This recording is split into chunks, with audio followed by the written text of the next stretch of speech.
Beneath the false shine of an immaculate mansion, two twin girls lived under the rule of a cruel stepmother, surrounded by fear and silence.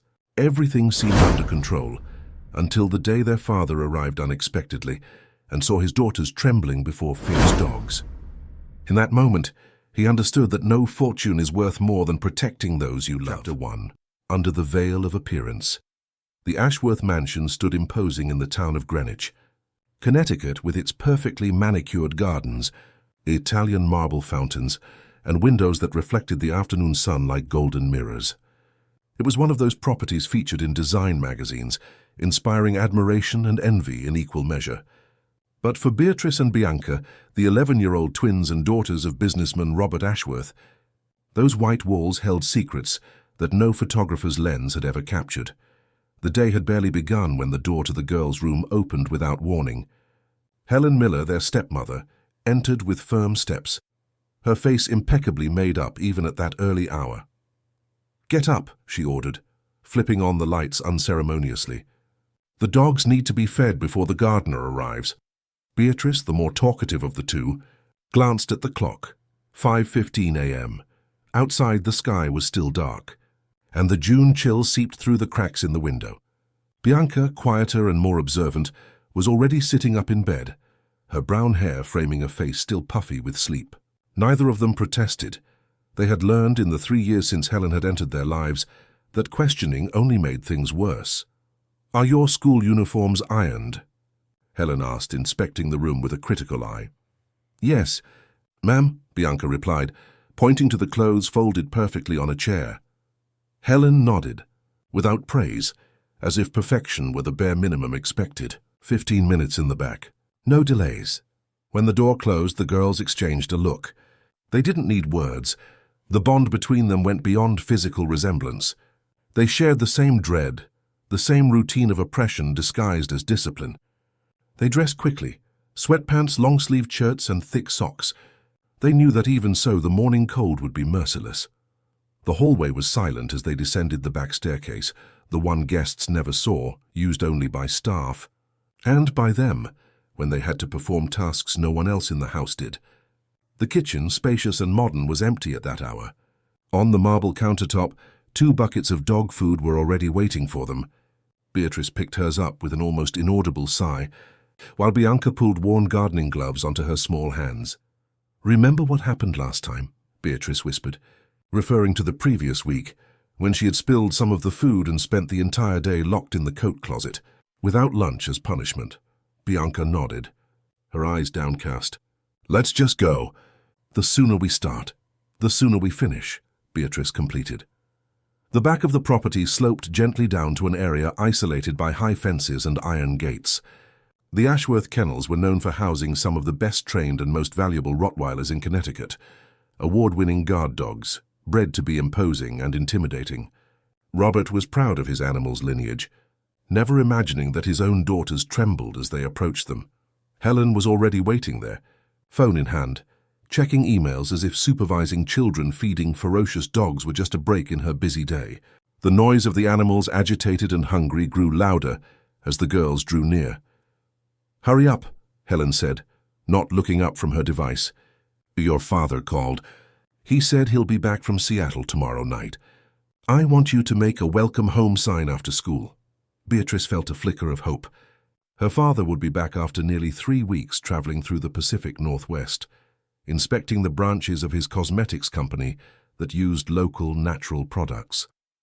Maybe, she thought, this time they could tell him how they really lived when he wasn't around. The thought vanished when the first dog appeared at the gate, growling, its teeth bared. Beatrice felt her heart race, her legs weaken.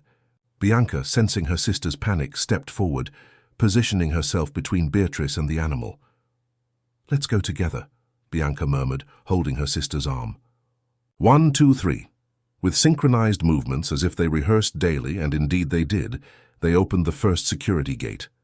The dogs, 5 in total, barked and jumped against the second fence, still separated from them by a barrier.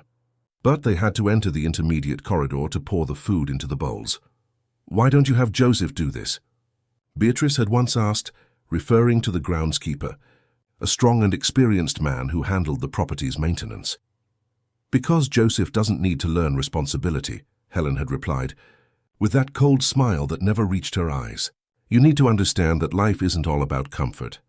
Spoiled children become problematic adults." Now, as they opened the second gate, Bianca mentally repeated the usual instructions. Don't run. Don't look the dogs directly in the eyes. Don't show fear. The animals, conditioned to receive food only from them, had developed a sort of reluctant tolerance for the girls, but the danger was real and constant.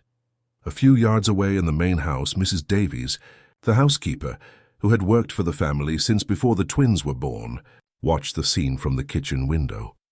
Her aged face contorted in an expression of helplessness and anger. She had tried to intervene more than once, only to be threatened with dismissal by Helen, who controlled the household finances with an iron fist.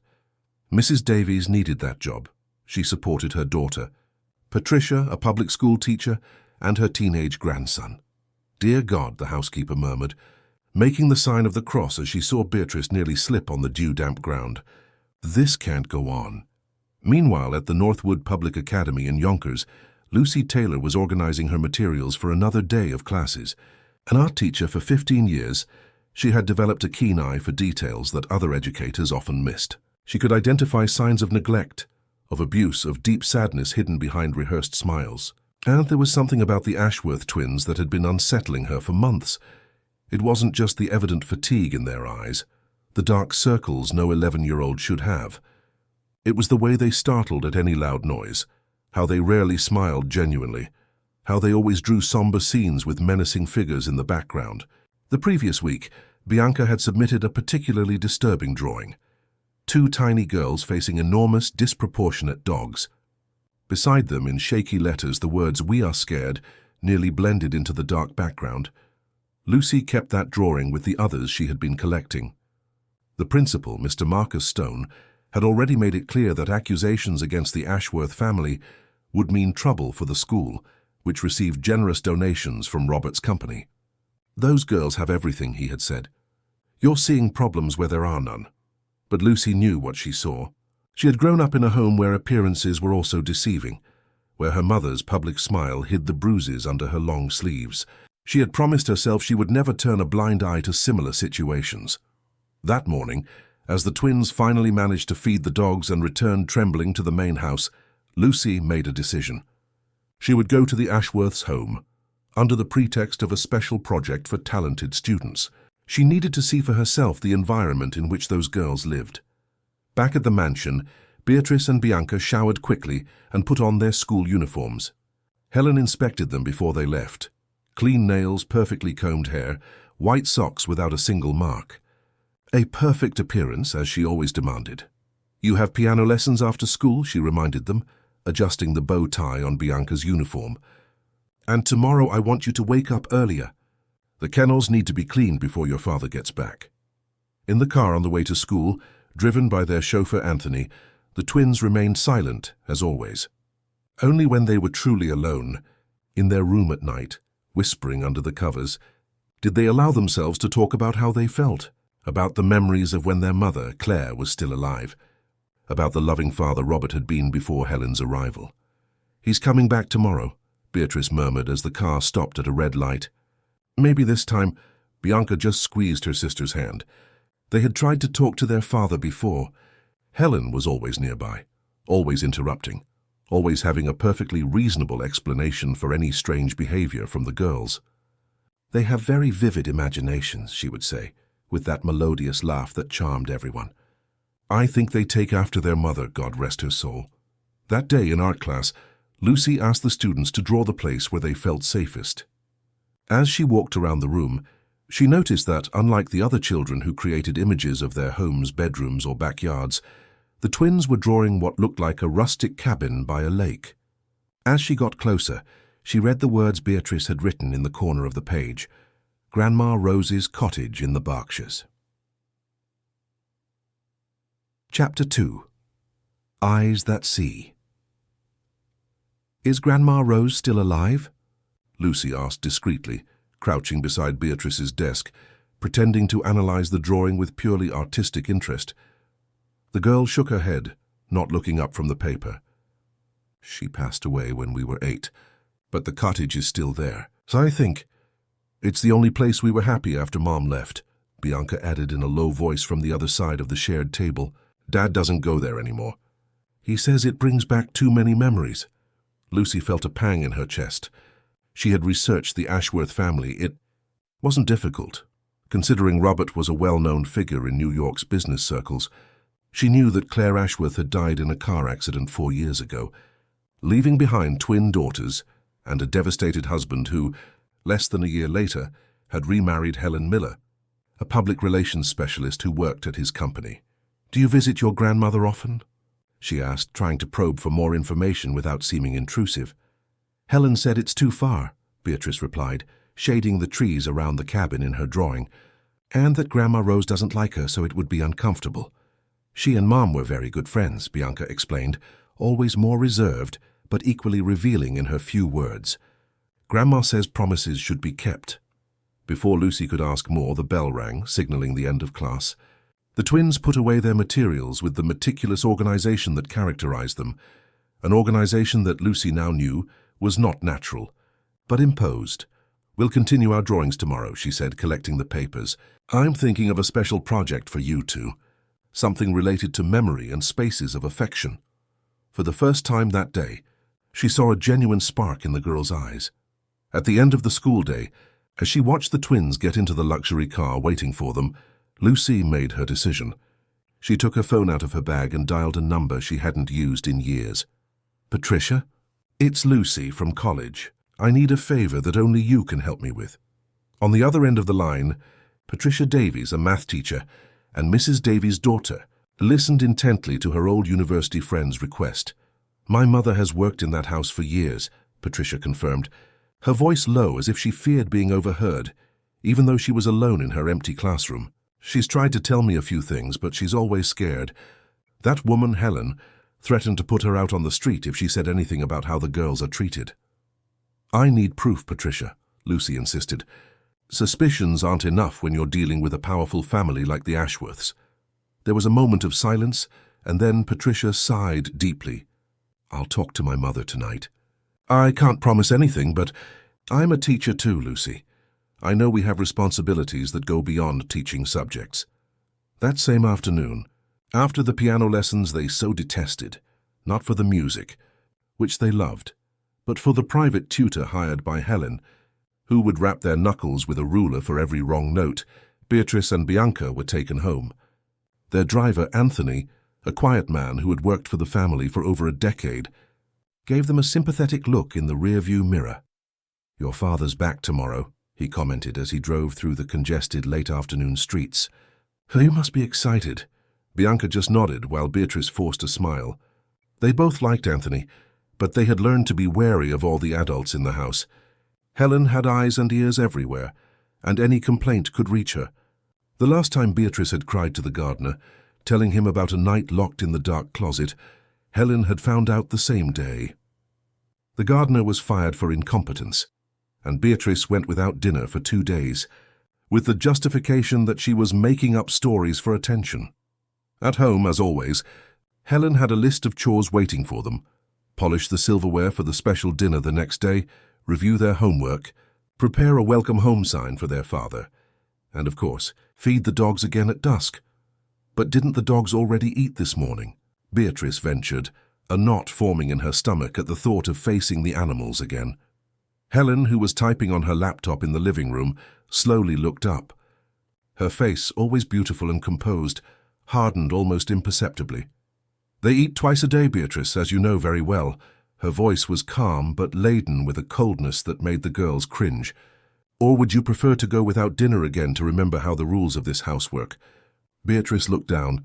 "No, ma'am." "Good, now go get changed." "I don't want dirty or wrinkled uniforms. We have your reputations to maintain." The twins went up the stairs in silence, each step a weight of resignation. In their room with the door closed, they could finally exchange desperate glances. "I can't take it anymore," Beatrice whispered, the tears she had held back all day finally streaming down her face. "I wish we could run away to Grandma's cottage." Bianca hugged her sister, as she always did in moments of despair. She was emotionally stronger, Not because she suffered less, but because she knew she had to be Beatrice's pillar. "Dad's back tomorrow," she reminded her, stroking hair identical to her own. "Maybe we can talk to him while Helen is busy with dinner." "He never believes us," Beatrice sobbed.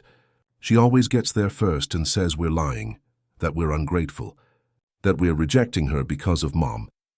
"This time will be different," Bianca insisted, though she didn't quite believe it herself. "We'll show him the bruises on our hands from the piano lessons, and we can tell him about the closet, the cold, the dogs." A noise in the hallway made them both freeze. They quickly pulled apart, Beatrice wiping her tears with the back of her hands. The door opened without a knock and Helen entered, as she always did, invading the one space that, in theory, should have been a refuge. "What's taking so long?" she asked, looking from one to the other with suspicion. Then her eyes fell on Beatrice's red, swollen face. "Crying again? Because of the dogs?" Beatrice shook her head, unable to form words. "She has a headache," Bianca lied quickly. "From piano class. The teacher yelled a lot today because she got the E minor scale wrong." Helen narrowed her eyes, clearly not buying the excuse, but choosing not to press the matter. "Take a shower and be downstairs in 20 minutes. The silverware isn't going to polish itself." When the door closed again, Bianca hugged her sister once more. "Let's just do what she says just for today. Tomorrow Dad will be home and we can try to talk to him. Together." The next day, Lucy arrived at school early, anxious for her meeting with Patricia. They met in the small, still empty teacher's lounge. "My mother is terrified," Patricia said without preamble, handing Lucy a manila envelope. "But she said she can't stay silent any longer." This is everything she could gather. Inside the envelope were photos taken discreetly with a cell phone, one showing the twins feeding the enormous guard dogs, visibly terrified. Another of a closet, with an improvised external lock in the back hallway. Pages apparently torn hastily from a diary, with one of the girls' childish handwriting, describing punishments and deprivations. And, most disturbingly, an audio recording. "My mother hid her phone in the kitchen during a disciplinary session, as Helen calls them," Patricia explained, as Lucy put in her earbuds to listen. "She was punishing the girls for dropping a porcelain teacup." Helen's voice, normally so melodious and controlled, sounded cold and cruel on the recording. "Children who aren't careful don't deserve privileges. Beatrice, you will have no dessert for the rest of the week. Bianca, since you always defend your sister, you will join her in the punishment. And if you tell your father, you know what happens, don't you? Remember the last time you tried?" A child's voice, choked with suppressed sobs, replied, "Yes, ma'am." "Good, now clean up this mess and go to your room. No dinner tonight, and tomorrow you'll wake up earlier to wash the back patio. I need you to learn responsibility, or you'll end up like your mother, irresponsible to the very end." Lucy felt her blood boil. The calculated cruelty, the psychological manipulation, the use of their deceased mother's memory as a weapon against them, it all painted a clear picture of abuse. "This is just the tip of the iceberg," Patricia said, as Lucy turned off the audio, pale. "My mother says she's seen Helen lock the girls in the closet for hours, deprive them of food, threaten them with the dogs when they disobey, all while maintaining the image of a devoted and loving stepmother to the outside world." "Why didn't your mother go directly to Robert?" Lucy asked, still processing what she had heard. Patricia sighed, a gesture that carried the weight of a situation too complex. "My mother tried once. Helen found out and threatened not only to fire her, but to ensure she'd never get a job in any family home in New York again. My mother supports me and my son alone since my husband left us. And besides, Robert Ashworth practically worships the ground Helen walks on. He's a man shattered by the loss of his wife, who clung to the first woman who gave him attention and support." Lucy carefully placed the evidence in her folder. "I'm taking this to Child Protective Services today. I'll also try to talk to Principal Stone, though I doubt he'll want to get involved." "Be careful," Patricia warned, squeezing her colleague's arm. "Helen has connections everywhere, and Robert Ashworth is a powerful man. My mother said he's back from his trip tonight, and Helen is organizing a special dinner. You know how it works. The more perfect the facade, the more rotten the structure," Lucy finished, standing up. The bell for the first class was about to ring. "Thank you, Patricia. Your mother is very brave. She just wants what's best for those girls. She says they remind her so much of their mother. Claire was an incredible woman, from what my mother says. Kind, artistic, loved to paint." The twins inherited that talent. Throughout the day, Lucy watched the twins even more closely. She noticed how they flinched at any sudden movement, how they constantly checked the clock, how they ate their snacks with an avidity that suggested they probably hadn't had dinner the night before. As the recording implied, at the end of art class, she asked them to stay a little longer. "I'd like you to participate in a special exhibition," she said when they were alone in the room. "Your drawings have a rare emotional depth." The girls exchanged apprehensive looks. "We can't stay after school," Beatrice said, fear evident in her voice. "Helen doesn't allow it. And today is especially important for us to get home early, because Dad is back from his trip." Lucy nodded, understanding the situation. "Then maybe I can visit you at home, to talk to your stepmother about this special project." Both of their faces went pale in unison. "No," Bianca said quickly, a tone of urgency in her usually calm voice. "Please don't go there." "Helen doesn't like surprise visits," Beatrice explained, wringing her hands. "She gets different when she feels challenged." Lucy felt a chill. The reaction confirmed everything she feared. "I understand. Then I'll call her on the phone in advance. Is that okay?" The twins reluctantly agreed, and Lucy jotted down the mansion's landline number, which she had obtained from the school office. When the girls left, Lucy immediately picked up her phone and called an old college friend who now worked for Child Protective Services in Yonkers. "Marissa, I need your help urgently. I have a child abuse case with concrete evidence. The victims are the daughters of an influential businessman." "Yes, that's exactly why I need someone who won't be easily intimidated." Meanwhile, at the Ashworth mansion, Helen orchestrated the preparations for the special dinner. The house was immaculate, fresh flowers in every room, the table set with the finest china, crystal glasses gleaming under the light of the antique dining room chandelier. The housekeeper, Mrs. Davies, worked in the kitchen, preparing Robert's favorite dishes while casting worried glances at the twins, who were polishing silverware in silence in the pantry. Chapter 3. The Unexpected Return. The private jet landed at Westchester County Airport at 5:42 a.m., much earlier than expected. Robert Ashworth watched the city lights through the window as the pilot taxied to the private hangar. He was exhausted, but pleased with the results of his trip. New contracts for exporting sustainable products from the Pacific Northwest, local communities that would benefit from his company's social projects, positive reports in the specialized media.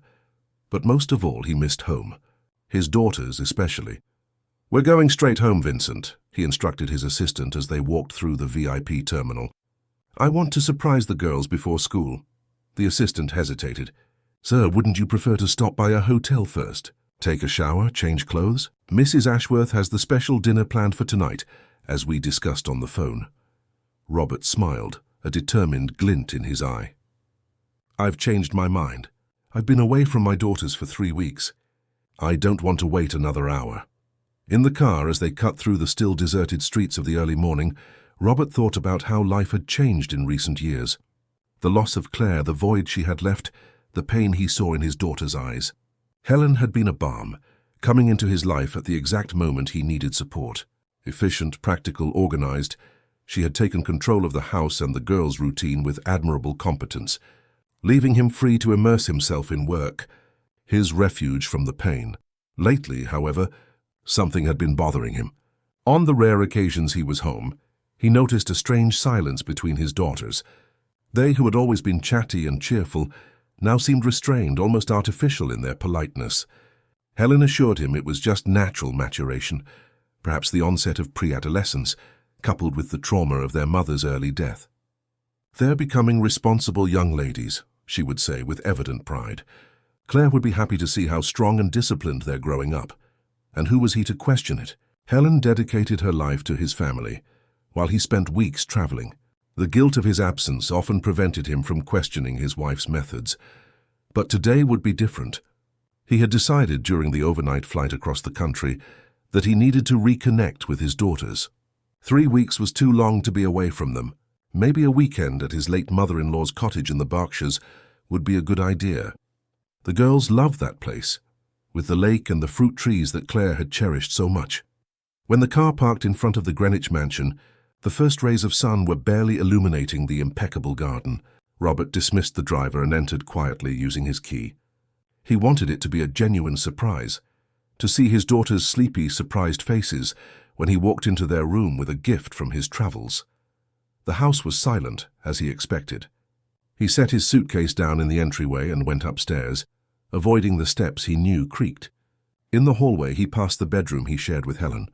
The door was closed. She was probably still asleep. He continued to the end of the hall where the twins' room was. He was surprised to find the door ajar. Even stranger was discovering that the beds were empty, perfectly made as if no one had slept in them. Frowning, Robert checked his watch. 6:15 a.m. It was too early for them to have left for school. Where could his daughters be? That's when he heard voices coming from outside the house. Children's voices, tense, mixed with the sound of aggressive barking. A chill ran down his spine as he quickly descended the stairs and headed for the back door. What he saw there would change his life forever. Beatrice and Bianca, still in their pajamas, shivering in the morning cold, were carrying heavy buckets of dog food. The dogs, his prized competition Rottweilers, were barking furiously behind the kennel gates. Helen was watching from a distance, phone in hand, seemingly oblivious to the evident terror on her daughters' faces. "Faster," Robert heard her say. "We have a lot to do today. Your father arrives tonight and I want everything to be perfect." Robert felt the blood freeze in his veins. He stood motionless for a few seconds, trying to process the scene. Why were his daughters feeding ferocious dogs at 6 in the morning? Why did they look so terrified? And why was Helen supervising it all with a clinical coldness he had never noticed before? It was Bianca's stumble that broke his trance. The girl slipped on the wet grass and nearly fell, spilling some of the food. Her face twisted in panic as she looked at Helen. "I'm sorry, I didn't—" "You know what happens when you waste food," Helen said, in a voice Robert barely recognized, icy, threatening. "Now we'll have to— What the hell is going on here?" Robert's voice cut through the air like thunder. Everyone froze. Helen, the girls, even the dog seemed to fall silent for a moment. "Robert?" Helen turned, completely caught off guard.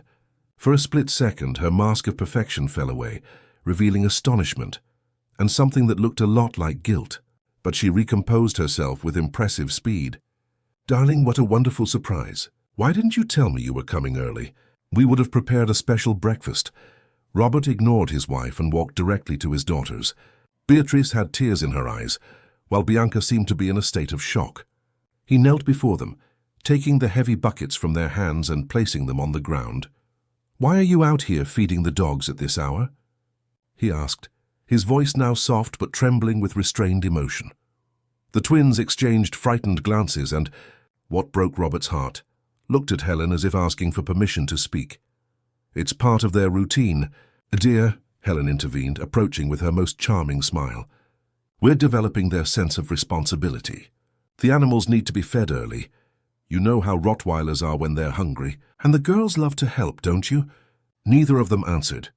Their downcast eyes said everything. "Look at me," Robert asked, holding his daughter's cold hands. "Do you like doing this?" Beatrice was the first to break.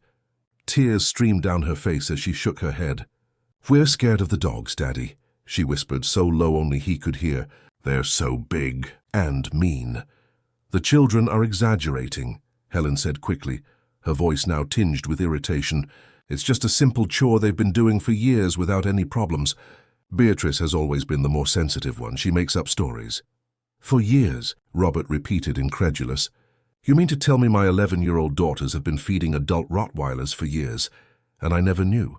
"You're never home in the morning, Robert," Helen replied, her tone now clearly defensive. "Someone has to teach them discipline and responsibility. I'm just doing my part." Robert stood up slowly, a cold fury taking hold of him. "Beatrice, Bianca, go inside. Take a warm shower and get dressed. There's no school today." "But Robert, they can't miss school. They have a math test and—" "I said," he cut in with a firmness that surprised everyone, including himself, "that there will be no school today. And you two," he added, looking at his daughters, "don't have to feed the dogs anymore, ever again." The girls looked as if they couldn't believe what they were hearing. They exchanged confused glances, as if they feared it was a dream or worse, a trap. "Go on now," Robert urged gently. "It's okay." When the twins finally went inside the house, Robert turned to his wife, who was staring at him with a mixture of defiance and calculation. as if assessing the best strategy to adopt. "I want to know exactly what happens in this house when I'm away," he demanded, keeping his voice low so his daughters wouldn't hear. "And I want the truth, Helen." "I'm raising your daughters to be strong women, Robert," she answered, crossing her arms. "Not fragile dolls like Claire was turning them into." Robert's blood boiled at hearing his late wife's name used that way. "Don't you dare speak of her like that. Claire was an exceptional mother." "Claire spoiled them," Helen retorted, completely dropping her sweet facade. She believed in education without limits, in letting them express their feelings all the time. "Do you know what that creates? Weak adults, incapable of dealing with adversity. I just corrected the course." Robert shook his head in disbelief. How had he not seen this calculating coldness before? How had he allowed this woman to completely take over his daughter's upbringing? "Corrected the course," he repeated slowly. "And does that include making them feed ferocious dogs before dawn? What else does it include, Helen? What else do you do to my daughters when I'm not around?" Helen held his gaze with no apparent remorse. "Discipline is not abuse, Robert. If you paid more attention to your daughters, instead of hiding in your work, maybe you'd understand that I'm just preparing them for the real world. A world that doesn't forgive weakness." It was as if her every word confirmed what Robert was beginning to suspect, that his absence had allowed something terrible to happen right under his nose, that his grief over losing Claire had blinded him, making him unable to see his own daughters suffering. "This conversation isn't over," he said finally, controlling his voice. "But right now I'm going to take care of my daughters. I suggest you stay away from them until further notice." Helen laughed, a cold, calculating sound that made Robert shudder. "I think you can just show up after weeks away and undo everything I've built. You think they'll trust you just like that? You barely know them, Robert. I'm the one who's here every day." Robert felt the weight of those words, but he didn't back down. "I may not know them as well as I should, but that changes today." When he entered the house, he found Mrs. Davies in the kitchen, preparing breakfast. The housekeeper's eyes were red, as if she had been crying, and she seemed nervous to see him. "Mr. Ashworth," she said, her voice trembling. "It's good to have you back." There was something in her tone, a mixture of relief and apprehension, that confirmed Robert's suspicions. "Mrs. Davies, how long have my daughters been feeding the dogs?" The housekeeper glanced quickly toward the door, as if fearing she would be overheard. "Since they turned 9, sir," she answered quietly. "At first Mrs. Ashworth said it was just for them to watch, but then, why did you never tell me?" Robert asked, disappointment clear in his voice. Tears welled in the woman's eyes. "I tried, sir. 2 years ago, when it started. I called you during a trip, but Mrs. Ashworth found out, took the phone and—" She swallowed hard. "She said she'd put me out on the street, that she'd make sure no family in New York ever hired me again. My daughter and my grandson depend on my salary, sir."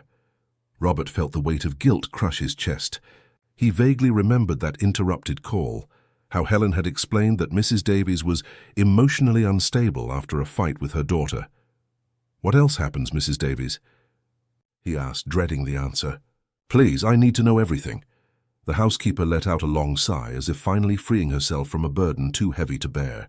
"The closet in the back hallway," she began, her voice choked with emotion. "She locks the girls in there when they disobey. Sometimes for hours. No food, no water, no light. Punishments for anything. A grade below an A in school, a book out of place, a response she considers sassy. Feeding the dogs is just one part. There are also the heavy household chores, the piano teacher who hurts their fingers, the wet clothes in the winter." Every word was like a stab. Robert held onto the kitchen counter, feeling his legs weaken. How had he been so blind? How had he allowed this to happen? "Mr. Ashworth?" Mrs. Davies called, worried by his pale face. "Are you all right?" He just shook his head, unable to answer. No, he was not all right. Nothing was all right. "I'll make you a strong coffee, sir," the housekeeper said, efficient as ever. "The girls should be in the shower by now. Mrs. Ashworth went out to the garden. Looks like she's making calls." Robert nodded, still processing everything. He needed a plan. He needed to protect his daughters, but he also needed proof. Helen was smart, had connections, knew how to manipulate situations. "Mrs. Davies," he said finally, "I need you to help me. I want you to tell me everything, in minute detail, and I need proof, photos, recordings, anything you have." The housekeeper hesitated for only a second before replying, "My daughter, Patricia, and the girl's art teacher are already collecting that proof, sir. I think they were planning to go to Child Protective Services today." Robert felt a mixture of relief and shame. Other people had noticed his daughter's suffering before he, their own father, had. "How can I find them?" he asked. Mrs. Davies quickly wrote a number on a piece of paper. "This is Patricia, my daughter. She can put you in touch with the teacher, Lucy." At that moment, light footsteps on the stairs announced the twins' arrival. Robert put the paper in his pocket and turned, trying to compose a calm expression that didn't reflect the turmoil inside him. Beatrice and Bianca entered the kitchen timidly, as if they still couldn't believe their father was there, as if they feared Helen might appear at any moment and turn the situation in her favor, as had happened so many times before. "Are you hungry?" Robert asked, trying to sound casual, though his heart was breaking at the sight of how small and fragile his daughters looked in their simple clothes, their hair still damp from the shower. Bianca, always the more cautious one, looked around before answering. "Helen said we could only have breakfast after we finished with the dogs." "Well, Helen isn't here now," Robert replied, feeling a determination grow inside him. "And I say you can eat as much as you want. Mrs. Davies, could you make pancakes for the girls, with lots of chocolate syrup, just how they used to like them?" The housekeeper's face lit up with a genuine smile. "Of course, sir. Right away." The twins exchanged surprised looks, as if this were a good dream they were afraid to wake up from. Beatrice was the first to venture a small smile. "Can we really have pancakes?" she asked, her voice still hesitant. "You can have pancakes, waffles, eggs, bacon, whatever you want," Robert replied, feeling a bitter joy at how something so simple seemed extraordinary to them. "And then we're going to talk, just the three of us. There's a lot I need to know and a lot we need to sort out together."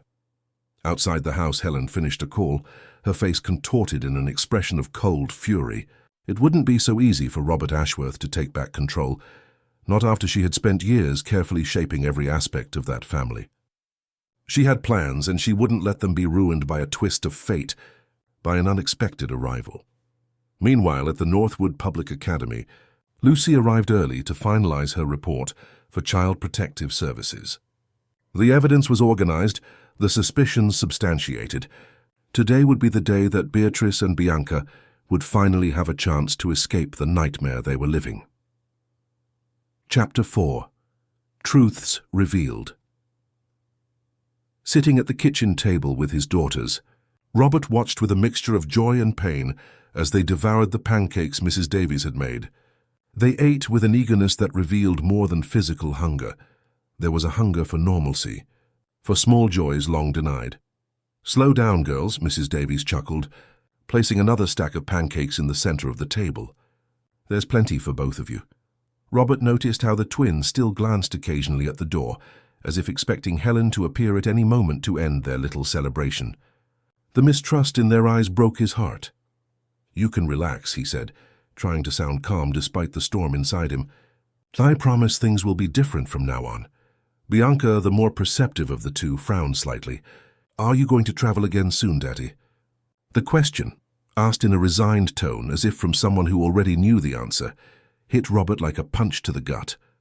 This was how his daughters saw him, as a fleeting figure in their lives, someone who made promises before leaving again. "No," he answered firmly. "I'm not traveling anytime soon. In fact, I was thinking we could spend the weekend at Grandma Rose's cottage in the Berkshires. What do you think?" The girls' eyes widened in unison. "Can we really?" Beatrice asked, her face lighting up with genuine hope for the first time that morning. "Helen always says the cottage is abandoned, that it's not worth going."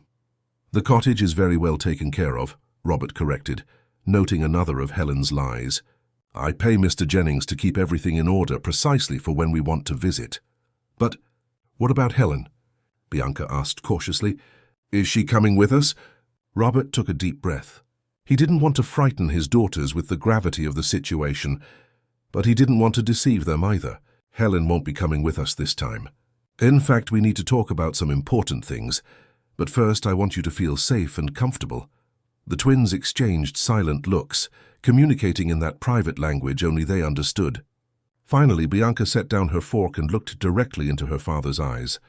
"You saw," she said, not as a question but as a statement. "You saw what we do every morning with the dogs." Robert nodded, a lump forming in his throat. "I saw. And I want to know what else happens in this house when I'm not here." Beatrice began to tremble slightly, tears forming in her eyes. "You won't believe us. Helen always says no one would believe us, that we're just spoiled kids making up stories." "I believe you," Robert affirmed, holding his daughter's hands across the table. "I believe every word, and I'm here to listen to everything." It was as if a dam had broken. The words poured out, hesitantly at first, then in an unstoppable torrent. The punishments in the dark closet, the nights without dinner, the obligation to clean the entire house on Sundays while Helen went out for charity brunches, the piano teacher who hit their hands with wooden rulers, the constant insults to their mother's memory, the perpetual fear of the dogs used as a threat to ensure obedience. Mrs. Davies, who had remained discreetly in the back of the kitchen, occasionally confirmed with nods or added details that the girls, in their daily terror, didn't even notice, like the fact that Helen often showed them pictures of orphanages she threatened to send them to if they told their father or anyone else. Robert listened to it all with a forced calm, though inside he felt a toxic mix of guilt, rage, and horror. How had he been so blind? How had he allowed his daughters to live in such terror while he, miles away, believed they were being well cared for? "Why did you never tell me?"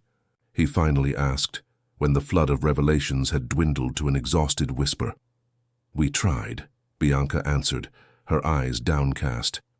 "The first time you came back after the punishments started, remember? We were in your office, just the three of us." Robert vaguely recalled the scene, the girls, then only 9 years old, looking nervous, starting to talk about Helen being very mean when he wasn't around, and then Helen entering the room with tea and cookies, smiling sweetly, interrupting the conversation, and never leaving the girls' side for the rest of that visit. "The next time," Beatrice continued, "Helen listened through the door. She caught us trying to call you in the middle of the night. After that she showed us the closet for the first time," Bianca completed. "She said that's where we would stay if we told lies about her. That you would never believe us, because you were too busy and we were just a burden to you since Mom was gone." Robert closed his eyes, trying to contain the wave of anger that threatened to consume him. He couldn't lose control now. His daughters needed his strength, his calm, his protection. "Listen to me carefully," he said, gently squeezing the small hands he held. "You were never a burden, never. You are the most precious thing in my life, and I am so sorry for not being here to protect you. But that ends today." A noise at the kitchen entrance made everyone turn. Helen stood in the doorway, her face a mask of composure, but her eyes were as cold as ice. "What a touching scene," she commented, with a smile that didn't reach her eyes. The absent father suddenly turned hero. Robert stood up slowly, positioning himself between Helen and his daughters. "Leave us alone, Helen. You've done enough damage." Helen laughed, a melodious sound that now sounded false to Robert's ears. "Damage? I turned these spoiled girls into responsible young women. I gave structure to a house you abandoned. I sacrificed my career, my time, everything for this family, while you ran all over the country to avoid facing your responsibilities." There was an undeniable skill in the way she twisted reality, how she turned her abuse into sacrifice, how she shifted the blame onto him. Robert understood in that moment how he had been manipulated for years. "Your things are already being removed from the bedroom," he informed her, keeping his voice steady. "A car will be here in an hour to take you to a hotel. My lawyer will be in touch to discuss the terms of our separation." Helen's expression hardened, all pretense of cordiality vanishing. "You can't just kick me out like this. This house is mine too. I have rights." "You also have duties," Robert retorted, "and among them is not abusing the children under your care." "I have enough proof, Helen. Photos, recordings, witnesses. I suggest you leave peacefully, or would you prefer we call the police?" It was a bluff. Robert didn't yet have access to the proof Mrs. Davies had mentioned, but the effect was immediate. Helen visibly paled. "You wouldn't dare," she said, but her voice betrayed uncertainty. "Think of the scandal, your reputation, the company." "Think of my daughters," Robert shot back. "Think of what you did to them, and be grateful that my only concern right now is protecting them, not seeking revenge for what they suffered." A tense silence fell over the kitchen. The girls, still at the table, were barely breathing. Mrs. Davies remained in the background watching every move. Finally, Helen straightened her shoulders, regaining some of her controlled posture. "Well, I see you've made your decision. But don't think this is over, Robert. You're not the one with connections in this city." She turned to the twins, a final icy glare. "As for you two, remember that truths have many versions. Mine will be heard as well." With that, she turned on her heel and left the kitchen, the sound of her heels echoing down the hallway like a distant but persistent threat. Robert waited until the footsteps faded, before turning back to his daughters, who looked stunned by the sudden turn their lives had taken. "Is it really over?" Beatrice asked, her voice barely a whisper. "Is she really leaving?" Bianca added, equally incredulous. Robert nodded, trying to convey a confidence he didn't fully feel. Helen wasn't the type to give up easily, and her veiled threat worried him. He needed to act fast, to ensure his daughter's safety not just physically but legally. "Mrs. Davies," he called, "can you stay with the girls for a moment? I need to make some urgent calls." The housekeeper nodded readily. "Of course, Mr. Ashworth. Let's make a cake, girls. The kind your mother loved, with orange glaze." The twins' faces lit up at the mention of their mother, not as an open wound, as Helen had always made it, but as a sweet memory to be celebrated. In his office, Robert dialed the number Mrs. Davies had given him. After brief introductions, the housekeeper's daughter confirmed that she would deliver the collected evidence directly to him, instead of taking it to Child Protective Services. "The teacher, Lucy, agreed that if you're willing to protect the girls, it's better to handle this more privately," Patricia explained. "Less traumatic for them." Next, Robert called his trusted lawyer, Maurice Vance, explaining the situation in brief but precise terms. "I need a restraining order today, Morris, and I want to start divorce proceedings immediately." "I can have everything prepared in a few hours," the lawyer replied, "but you should know that Helen won't take this lying down. She's built a perfect public image, has many influential contacts. We need to be prepared for a fight." "I'm prepared for anything to protect my daughters," Robert stated, a steely determination in his voice. "Anything." When he hung up, he spent a few minutes contemplating a photograph on his desk, Claire with the newborn twins in her arms, smiling with radiant happiness. "Forgive me," he whispered to the image of his late wife. "I failed you both, but I promise to fix everything from now on." In the master bedroom, Helen was making frantic calls while her personal assistant, summoned in a hurry, packed clothes and objects into suitcases.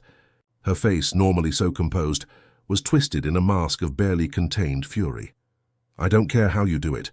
"Edward," she said into the phone, referring to an influential journalist with whom she maintained a friendly relationship. "I want a piece in the Society column today.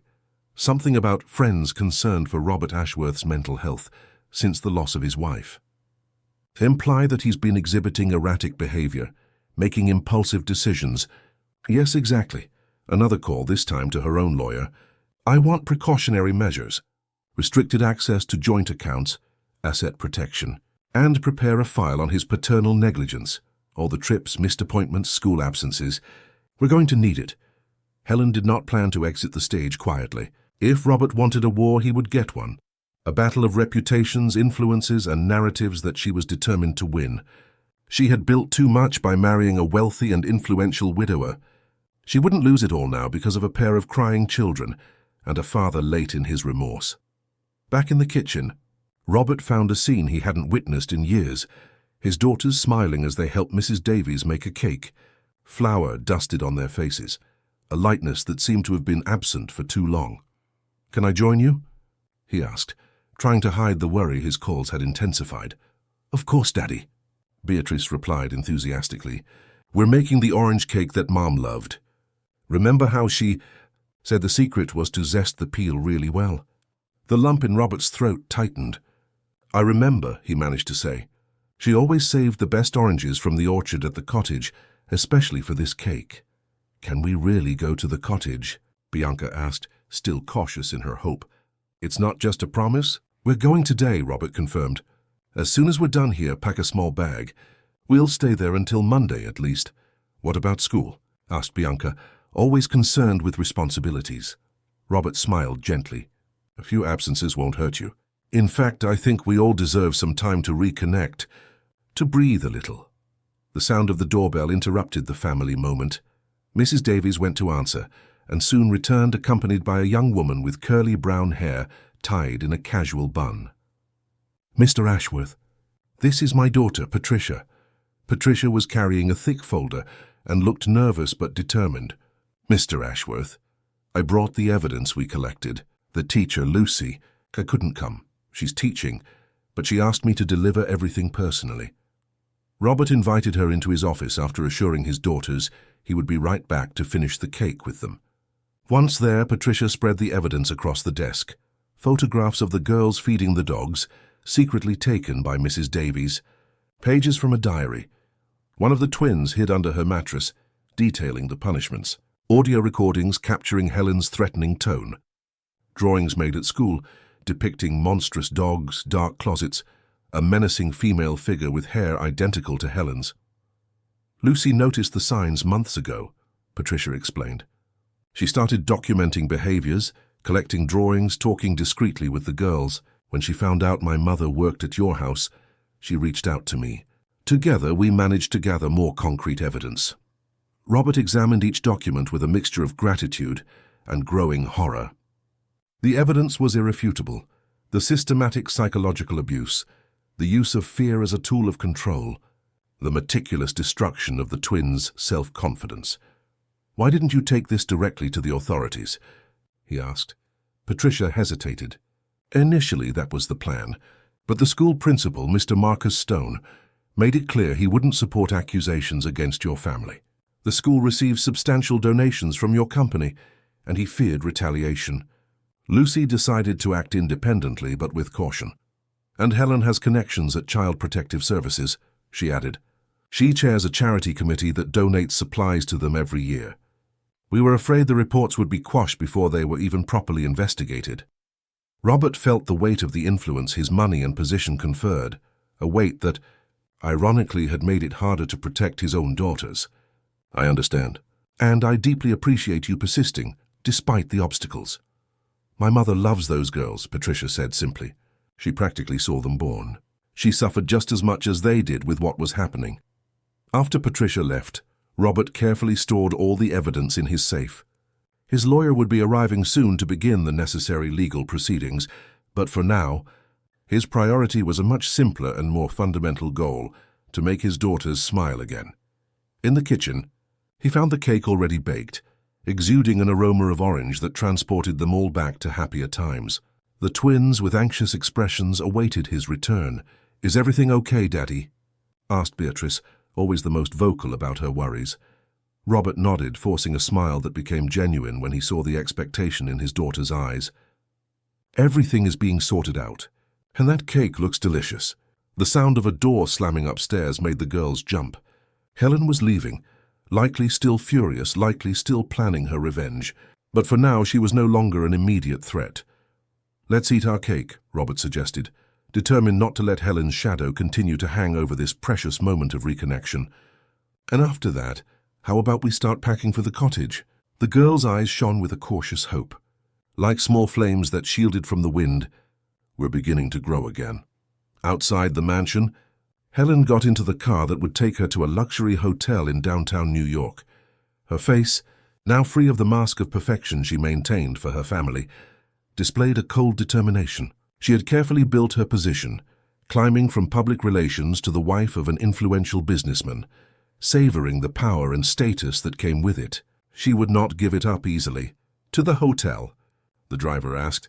"No," she replied, checking messages on her phone. "To my lawyer's office. I have a war to plan." Meanwhile, at the school, Lucy finally got a break between classes. She checked her phone and found a message from Patricia, confirming that the evidence had been delivered directly to Robert Ashworth, that the girls were safe, and that their father had taken control of the situation. A wave of relief washed over her, though she knew the battle was far from over. "Miss Taylor," Principal Stone called from the door of the teacher's lounge, his face tense. "Can we speak in private?" Lucy took a deep breath, preparing herself. Someone had told him about her investigation, about the evidence gathered without his knowledge or approval. "Of course. Mr. Stone," she replied, following him to his office, where a surprise awaited her. Sitting in front of the principal's desk was an elegant, middle-aged woman with a Child Protective Services badge. "This is Dr. Marissa Campos," Mr. Stone introduced, visibly uncomfortable. "She'd like to ask you a few questions about your students, Beatrice and Bianca Ashworth." Lucy sat down, maintaining her composure. "Certainly. How can I help?" Marissa smiled gently. "Don't worry, Miss Taylor. I'm here because I received an anonymous tip about possible abuse. But I also received a call from the girl's father a few minutes ago, confirming the situation and requesting our official intervention. So it seems you did an excellent job identifying and documenting the case." Lucy's relief was so great, it almost brought her to tears. Robert Ashworth wasn't just protecting his daughters privately, he was formalizing the complaint, following the proper channels, ensuring that Helen would face the legal consequences of her actions. "I will need your formal statement," Marissa continued, "and we will probably need to speak with the girls. But we will do so in the least traumatic way possible. Mr. Ashworth mentioned he's taking them to a cottage in the Berkshires until Monday to give them time to process everything. We agreed it's a good idea." Meanwhile, at the Ashworth mansion, Robert was helping his daughters pack small bags for the weekend.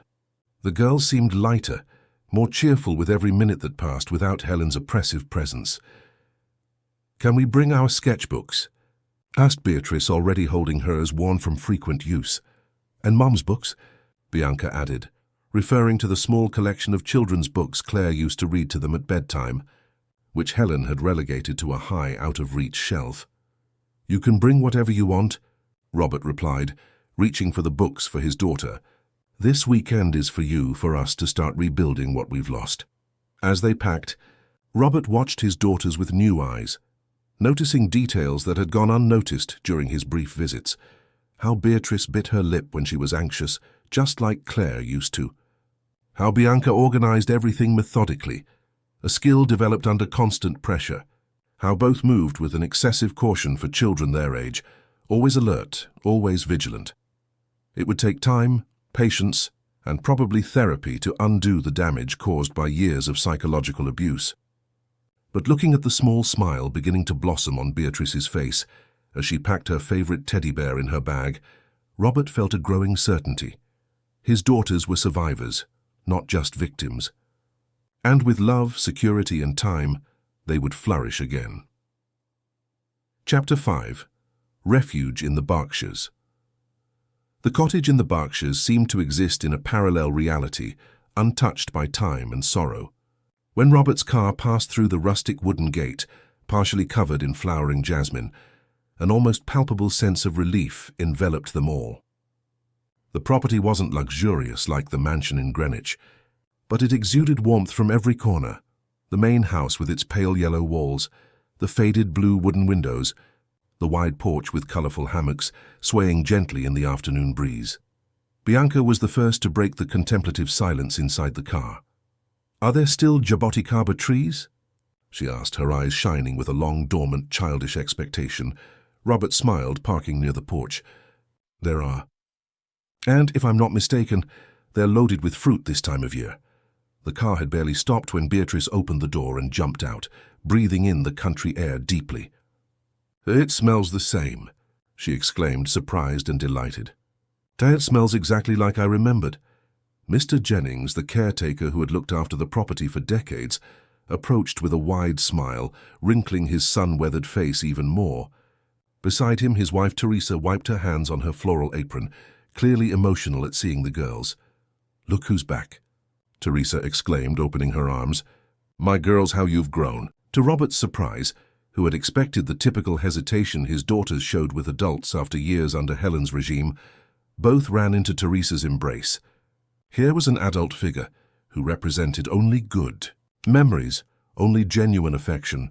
"We made cornbread cake," Teresa announced, guiding them all into the house. "And there's that homemade cream cheese you used to love so much." The house inside was exactly as Robert had ensured it was kept. Clean, well cared for, preserving the simple but cozy decor that Claire had chosen. Paintings she had done still adorned the walls. Landscapes of the region, portraits of the twins as babies, still lifes with fruit from the orchard. In every brushstroke, one could see the love and sensitivity of the woman who had so loved this piece of land. "Your room is all ready for you," Teresa said to the twins. "The same one, with the bed side by side and the window overlooking the orchard." Beatrice and Bianca exchanged emotional glances before running down the wooden-floored hallway that creaked under their feet, a familiar and comforting sound. Robert watched them disappear through the door, feeling a mixture of relief and nostalgia. "They needed this," Jennings commented in a low voice, as if reading his thoughts. "A child's place is where there's room to run, trees to climb, dirt to get on their feet." Robert nodded, feeling the weight of the last few years, and especially the last 24 hours on his shoulders. "They've been through a lot, Jennings. Things no child should ever go through." The caretaker scratched his graying head, his expression serious. "We noticed something wasn't right when Mrs. Helen came here that one time, right after the wedding. The way she spoke to the girls, how she wouldn't let them play by the lake." "Helen was here?" Robert asked, surprised. "I never knew." "Just once," Teresa confirmed, placing coffee cups on the kitchen table. "About 3 years ago. Said she wanted to see the cottage, see if it was worth keeping. She stayed less than 2 hours and never came back. Said it was too rustic for her taste." Another of Helen's lies, Robert thought. She had told him she never visited the cottage because she was always busy with social engagements on weekends. "After that," Jennings continued, "the visits got rarer until they stopped coming altogether. But we kept everything just as you asked. Mrs. Clare loved this place so much." Robert swallowed hard, feeling the familiar tightness in his chest that his late wife's name still provoked. She adored this place. It was the only piece of her childhood we managed to preserve after her parents were gone. Outside, childish laughter erupted in the contemplative silence. Through the kitchen window, Robert saw his daughters running through the orchard, Beatrice chasing Bianca among the fruit-laden trees. They looked like children again, not the restrained, frightened little adults Helen had molded, but simply children, free and happy. "I'll take a tray of snacks out to them," Teresa said with a smile. "They must be starving after the trip." As the woman prepared a hearty snack, homemade bread, cream cheese, guava paste, Robert took the opportunity to check his phone. There were several messages from his lawyer confirming that the restraining order had been granted, prohibiting Helen from approaching the girls or the family home. There was also a message from Lucy, the teacher, asking how the twins were and informing him that she had given her formal statement to Child Protective Services. The last message, however, made his stomach sink. It was from his public relations director, forwarding a link to an influential society column. "Concern for businessman. Close friends fear for the mental health of Robert Ashworth, still shaken by the loss of his wife 4 years ago. According to sources, the businessman has been exhibiting erratic behavior, making impulsive decisions that could negatively affect his business and his family. He never truly got over the loss," reveals a close acquaintance who prefers to remain anonymous. Helen had already begun her smear campaign. It was exactly as his lawyer had predicted. She would use every connection, every resource to retaliate and try to regain control of the situation. "Trouble?" Jennings asked, noticing his worried expression. Robert sighed, putting his phone away. "Nothing that can't wait until Monday. This weekend is for the girls, for us to make up for lost time." Determined not to let Helen's maneuvers spoil this precious moment, Robert went out to the orchard, joining his daughters who were now picking jaboticabas directly from the trees, their fingers and mouths already stained purple. "Daddy, look how many!" Beatrice exclaimed, showing him the hem of her shirt turned into a makeshift basket, filled with the small dark fruits. "Remember how Mom used to make jam?" Bianca asked, more cautious in her joy, as if fearing happiness might only be temporary. "I remember," Robert replied, picking a jaboticaba and savoring its sweet, familiar taste. She would spend hours in the kitchen with Teresa, making jars and jars of it. She said she wanted to save the taste of the cottage for the days in the city. "Can we make some too?" Beatrice suggested, her eyes shining with hope. "Tomorrow, maybe?" "Of course we can," Robert agreed, feeling a genuine happiness for the first time in years. "We can do whatever you want." As the girls returned to their enthusiastic harvest, Robert allowed himself just a moment to think about the future, the legal battles to come, the reputation Helen would try to destroy, the traumas that would need to be healed. But then, watching Bianca teach Beatrice the perfect technique to reach the highest fruits without hurting them, just as Claire had taught them years before, he decided the future could wait. The present, this precious present with his daughters, deserved his full attention. In the main house, Teresa watched the scene from the window while preparing the snack. "Thank God they're back," she commented to her husband. This place was so sad without their laughter. "The cottage was waiting," Jennings replied simply, with the wisdom of one who has lived long enough to know that some places have a soul, and that the soul of St. Clair's cottage was in the children who grew up running among its trees. Night fell gently, bringing with it a starry sky that only the countryside could offer. After a comforting dinner prepared by Teresa, farm-raised chicken with creamy polenta, followed by homemade flan, the family gathered on the porch. Robert had brought board games from the city, the same ones he and Claire used to play with the girls when they were little. "Monopoly," Beatrice exclaimed upon seeing the well-worn box. "We used to play this every Sunday night, and you always wanted to be the race car," Robert remembered, a sweet nostalgia tightening his chest. "And Mom always let us win," Bianca added, a soft smile on her lips. She was terrible at hiding when she was cheating to help us. It was the first time they had mentioned Claire so naturally, without Helen's shadow hanging over her memory, without the tone of reprimand the stepmother used whenever the girls spoke of their mother. "Your mother was too emotional," Helen used to say. "She's not a good example to follow." As they played under the yellow light of the porch, with the sound of crickets and frogs as their soundtrack, Robert watched his daughter's every reaction, how Beatrice celebrated effusively with each property acquired, how Bianca calculated mentally before each move, how they both visibly relaxed, their shoulders less tense, their smiles more frequent. Later, when he finally convinced them to go to sleep, "Just one more round, Daddy," Beatrice pleaded. Robert sat on the edge of their beds just as he had years ago. "Can I tell you a story?" he asked, not quite sure if they were still young enough for it, if Helen hadn't stolen that small pleasure too. To his surprise and relief, both nodded enthusiastically, settling under the floral-patterned quilts, the very same ones Claire had chosen for the room years ago. "Tell the one about the girl who talked to the trees," Beatrice requested. "The one Mom made up."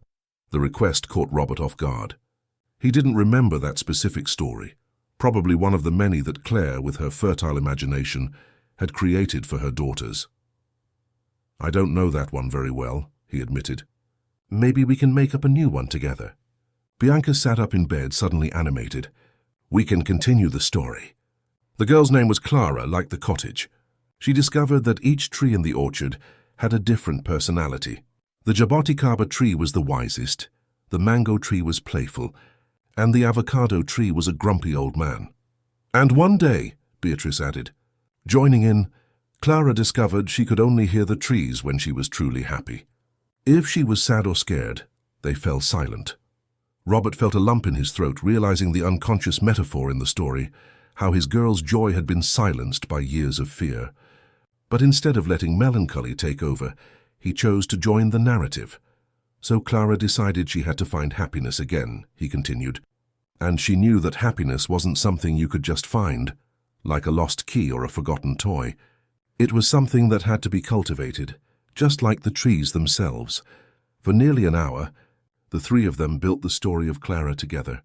The girl who rediscovered happiness after a long period of sadness, helped by the talking trees of the orchard. When the twins finally started to yawn, Robert kissed them on the forehead, turned off the light, and left only the nightstand lamp on, knowing he would never leave them in total darkness again. "Good night, my little ones," he whispered from the door. "Daddy," Beatrice called out as he was leaving, "do you think Mom can see us now?" The question, so innocent and profound at the same time, made Robert pause. "I'm sure she can," he finally replied.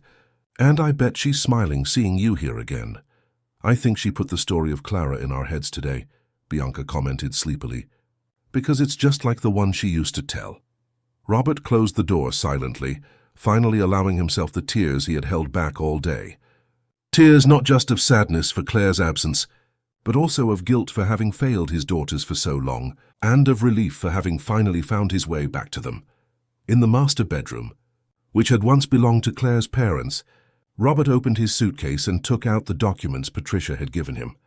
He needed to review everything, to prepare for what was coming next week. The battle with Helen was just beginning, and he knew she would use every available resource. His phone vibrated with a message from his lawyer. Helen gave an exclusive interview to Society and Power magazine. Says you had a psychotic break after a stressful trip, that you removed the children from school without justification and kicked her out of the house for no reason. She's building a narrative of emotional instability. I suggest we schedule an interview with a renowned psychiatrist to attest to your mental sanity and prepare a media counter-offensive. Call when you can. Robert sighed, setting the phone aside. That part would have to wait until Monday. For now, he would focus all his energy on reconnecting with his daughters, on showing them they were safe, that they were loved, that they would never again have to be afraid in their own home.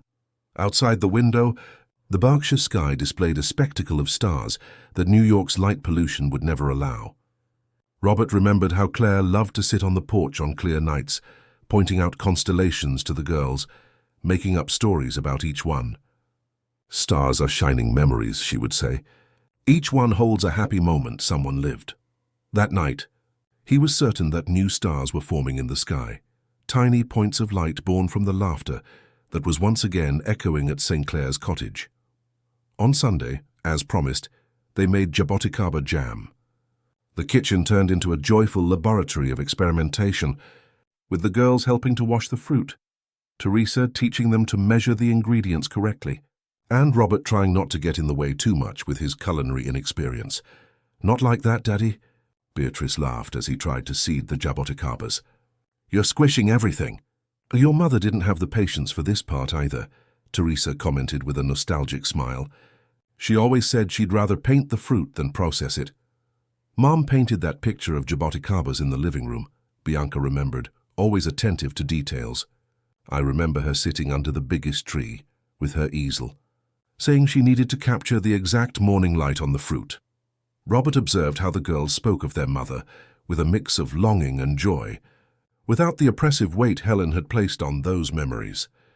It was as if, away from the mansion and their stepmother, they could finally reconnect not only with their father, but also with their mother's memory.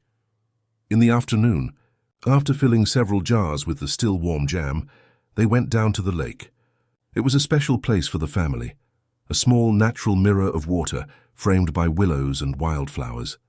Claire used to say it was the heart of the cottage, the place where nature showed its most generous face. "Can we swim?" Beatrice asked, already taking off her shoes. "It's a bit cold for swimming," Robert hesitated. "Maybe just dip our feet." Bianca, always more cautious than her sister, had already found a perfect spot to sit, a flat rock at the water's edge, partially shaded by a willow tree. From there she began to draw in a sketchbook she had brought with her. "What are you drawing?" Robert asked, sitting beside her while he watched Beatrice run along the shore, startling small birds. "The story of Clara," Bianca replied, without taking her eyes off the paper. "I'm drawing her with the talking trees." Robert watched the drawing take shape, a girl among anthropomorphized trees, each with a distinct expression. In the background, what looked like a dark house, but with rays of sun beginning to illuminate it.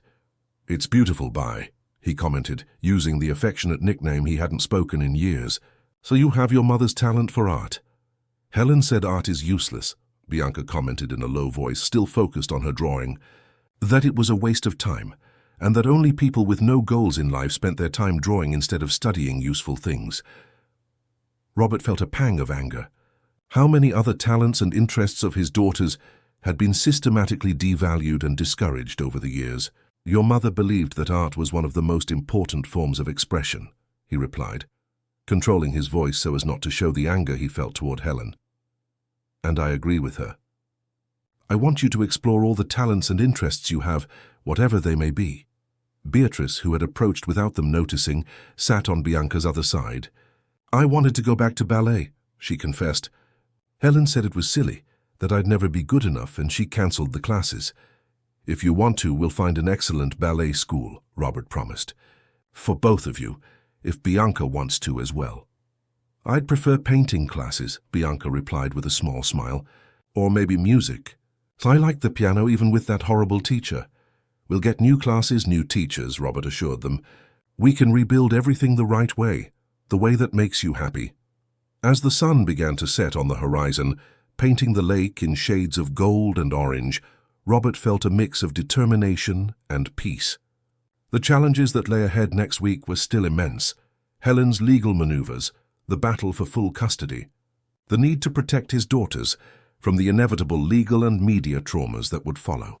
But there, in that moment, watching Beatrice try to teach Bianca how to do cartwheels on the grass, something Claire had always done with them, he knew he would do anything to preserve this fragile new happiness that was beginning to blossom. On Monday, the inevitable moment came to return to reality. The bags were loaded into the car, the jars of jam carefully packed for the trip. The farewell hugs with Jennings and Teresa were long and emotional. "We'll be back soon," Robert promised, realizing how therapeutic the cottage had been for all of them. "Maybe next weekend." "We'll be waiting," Teresa replied, hugging the girls one last time. "The Jaboticabas will be too." During the drive back to New York, a comfortable silence filled the car. The twins, sitting in the back seat, looked out the window, each lost in her own thoughts. Robert knew he needed to have an important conversation with them before they arrived, to prepare them for what lay ahead. "Girls," he began, adjusting the rearview mirror to see them better, "before we get home we need to talk about a few things." He immediately noticed how they both tensed up, how their small bodies instinctively braced for bad news. It broke his heart, the automatic expectation of trouble, mistrust as a defense mechanism. "It's good news, I promise," he hurried to add. "Helen won't be at the house anymore, ever again, but she will probably try to cause problems for us in the coming days." "What kind of problems?" asked Bianca, always the more practical of the two.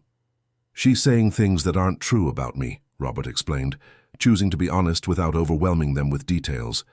"Saying that I'm not well, that I made decisions without thinking straight. And you might have to talk to some people, social workers, psychologists, maybe even lawyers, about what it was like living with her." "Will they believe us?" asked Beatrice, insecurity evident in her voice. "Helen always said no one would believe us." "I believe you," Robert stated firmly. "Miss Lucy believes you. Mrs. Davies believes you. And yes, these people will believe you too. They are there specifically to listen to children and protect them." "What if she comes back?" Bianca asked, giving voice to the fear that surely tormented them both. "What if you travel again and she comes back to the house?" Robert felt the weight of that question, the legitimate fear, the justified mistrust. He knew it would take time to rebuild his daughter's trust, to prove that his promises, unlike Helen's, would be kept. "I won't be traveling as much anymore," he promised. "And when I do have to take short trips, you'll come with me whenever possible. In other cases, you'll stay with Grandma Rose, never again alone with Helen or anyone else who could hurt you." "Will Grandma Rose really have us?" Beatrice asked, surprised. "Helen said she didn't want anything to do with us after you got remarried." Another lie, Robert thought bitterly. His mother-in-law, Rose Montgomery, had never stopped loving her granddaughters, though Helen had effectively cut off contact with her after the wedding, claiming undue interference in the girls' upbringing. "Your grandmother loves you more than anything," he assured them. "In fact, I already called her from the cottage last night. She can't wait to see you. Maybe we can have dinner at her house later this week." The twins' faces lit up at the prospect of reconnecting with another person who represented genuine affection in their lives. Slowly, Robert realized, he was rebuilding not only his relationship with his daughters, but the entire network of support and love that Helen had systematically destroyed over the years. As the car approached New York City, the tall buildings began to appear on the horizon. Reality awaited with all its challenges. But for the first time in years, Robert felt ready to face it. He had a clear purpose, a mission he would not allow himself to fail, to protect his daughters, heal their wounds, and rebuild a family based on the love and respect that Claire had always valued. In the back seat, Beatrice rested her head on her sister's shoulder and closed her eyes. Bianca watched the approaching city, her contemplative gaze reflecting a wisdom beyond her years. In her hands, she clutched the sketchbook where the story of Clara, the girl who rediscovered her voice among the wise trees, continued to be told, a symbol of her own journey of recovery and hope. Chapter 6. Storm and resistance. The return to New York brought the storm Robert had anticipated. As the car entered the gates of the Greenwich mansion, 3 media vans were already waiting outside.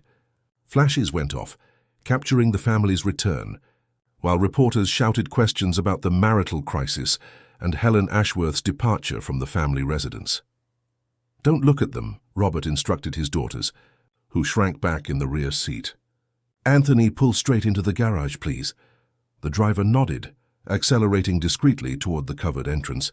Robert had already alerted the security team to the situation, and 2 guards positioned themselves strategically to block any attempts by the journalists to get closer. Inside the house, Mrs. Davies awaited them with a worried expression. "Mr. Ashworth, it's been like this since yesterday. Journalists calling every hour. Some even tried to bribe the gardener to get pictures of the inside of the house." Robert sighed, helping the girls unload their small bags. "We'll get through this. The important thing is that we're together and safe. Helen came by yesterday," the housekeeper informed him in a low voice so the girls wouldn't hear. "She tried to get in, but the guards had their instructions. She was not happy." Robert's lawyer had arranged for a temporary court order, preventing Helen from entering the residence until their marital situation was legally resolved. It was an exceptional measure, based on the evidence of psychological abuse against the children, and Robert knew Helen would be furious with this legal block to her plans. "Daddy, can we go to our room?" Bianca asked, clearly uncomfortable being back in the house that had, for so long, been the scene of her suffering. "Of course. Sweetie," he replied, noticing how the twins seemed smaller and more vulnerable now that they had returned to the environment associated with so many painful memories. "Why don't you take the jars of jam to put away in the pantry first?" He watched them head to the kitchen, talking quietly to each other, and turned back to Mrs. Davies. "How are things here?" Mrs. Ashworth cleared out her closet and took some jewelry. She also tried to take some paintings and valuables, but the guards had the list you sent and didn't allow it. Robert's lawyer had advised creating an inventory of the house's assets, especially those of high sentimental or financial value, to prevent Helen from removing anything during the divorce proceedings and the calls. "Did anyone important try to get in touch?" The company's CFO called several times, said it was urgent, and that lady from Child Protective Services, Marissa Campos, called to confirm the interview with the girls for tomorrow at 10 a.m. Robert nodded, making a mental note.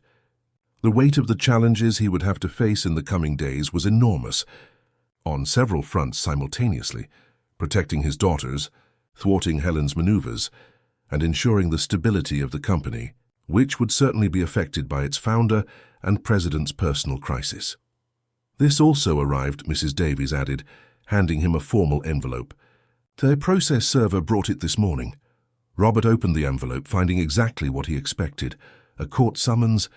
Helen was requesting a reconciliation hearing, claiming the separation had been hasty and based on misunderstandings.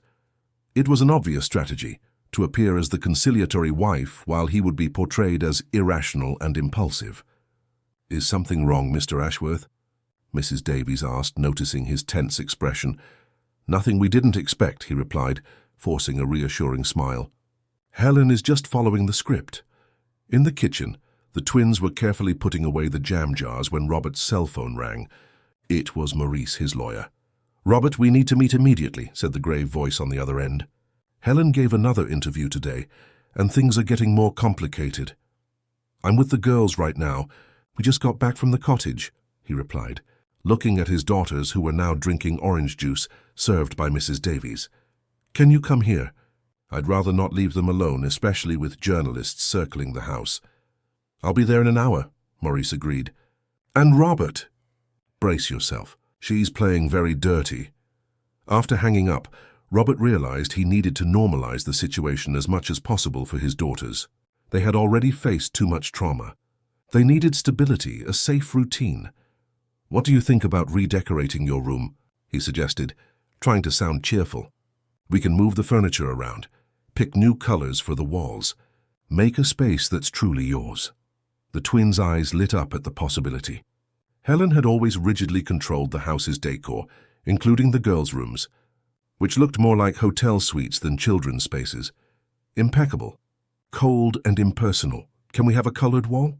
Beatrice asked, her imagination immediately taking flight. At school, my friend Mariana has a seafoam green wall in her room. You can have any color wall you want, Robert assured her. And you can pick out new furniture, curtains, everything. Won't Helen be mad? Bianca asked automatically, then realized what she had said and blushed with embarrassment. Robert knelt before his daughters, holding their hands gently. Helen doesn't live here anymore, he stated clearly. She has no more power over this house, over you, over our decisions. This is our home now, yours and mine, and we're going to make it a place where you feel safe and happy.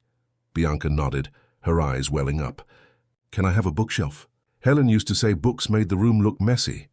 You will have as many bookshelves as you want, Robert promised, feeling a pang of pain at realizing how such simple things had been denied to his daughters.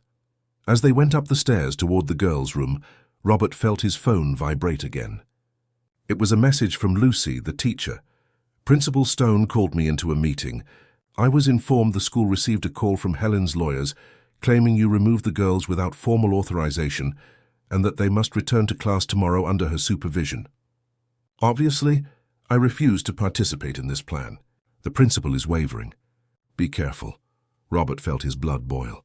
Helen was trying to use the school as an access point to the girls, possibly planning to pick them up directly from there, bypassing the restraining order that only applied to the family residence. It was a cunning and dangerous move. Is everything okay, Daddy? Beatrice asked, noticing his worried expression. Everything's great, he assured her, putting his phone away. Just a few more work things to sort out later.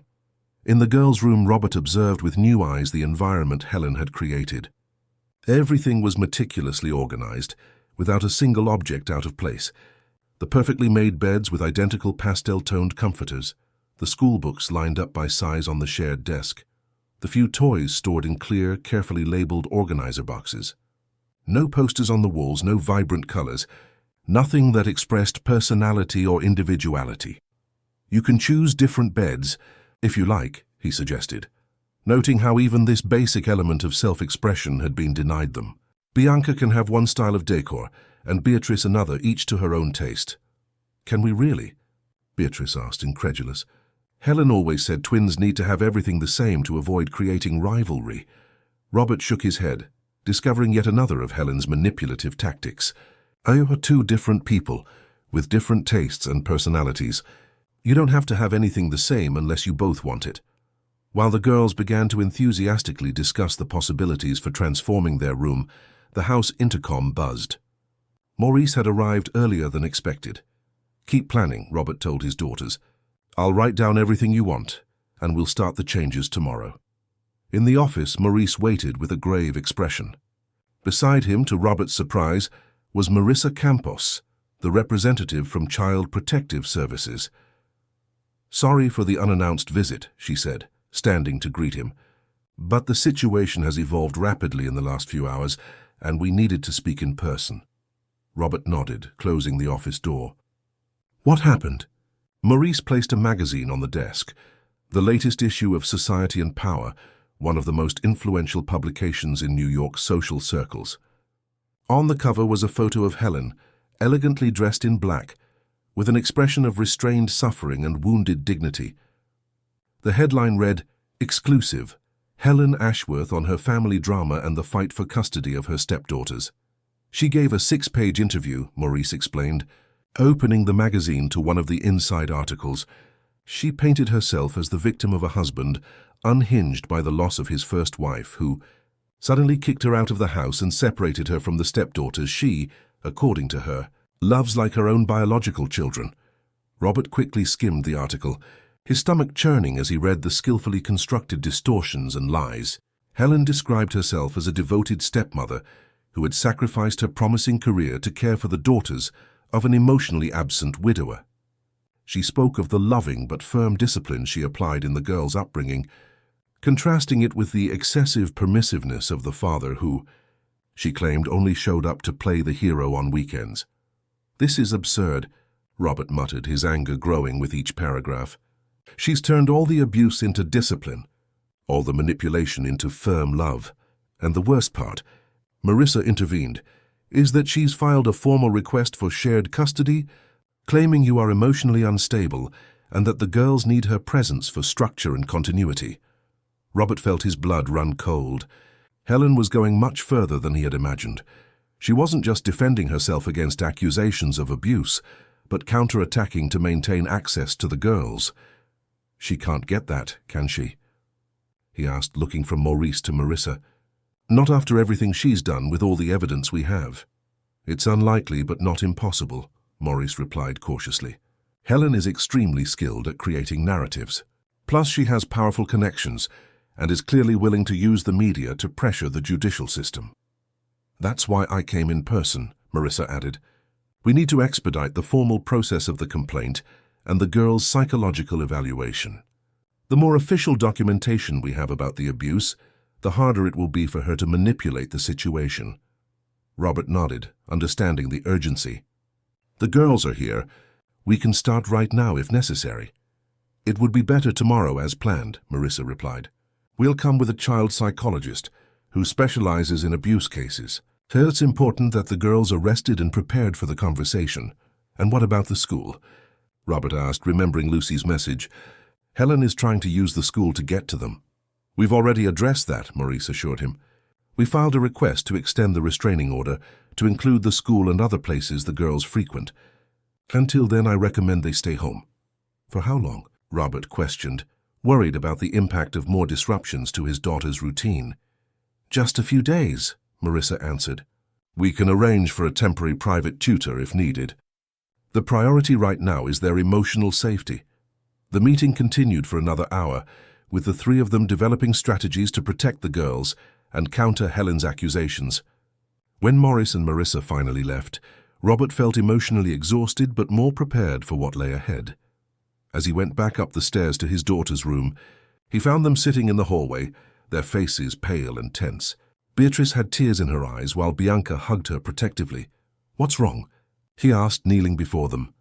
We heard part of the conversation, Bianca admitted, always more direct. The office door wasn't completely closed. Robert closed his eyes for a moment, feeling guilty for not being more careful. What exactly did you hear? Helen wants to take us back, Beatrice replied, her voice trembling. She said you're unstable. And she's lying about how she treated us, Bianca added, indignation evident in her normally restrained voice, saying she was loving and all that. Robert sat on the hallway floor between them, putting his arms around their shoulders. Helen is trying to defend herself, using lies and manipulation just like she always has. But don't worry, we have the truth on our side and a lot of people willing to fight for you. What if a judge believes her? Beatrice asked, voicing the fear that surely tormented them both. They always believe adult, not this time, Robert assured them. Tomorrow you're going to talk to people who are specially trained to listen to children, who know how to recognize when an adult is lying. And we have proof, remember? The recordings, the drawings, the statements from Mrs. Davies and Miss Lucy. The girls seemed a little more at ease, but Robert could see the fear lingered, a fear that only time and constant security could gradually dissipate. How about we go down for dinner? He suggested, trying to distract them. Mrs. Davies made that lasagna you love. During dinner, Robert kept the conversation focused on light topics.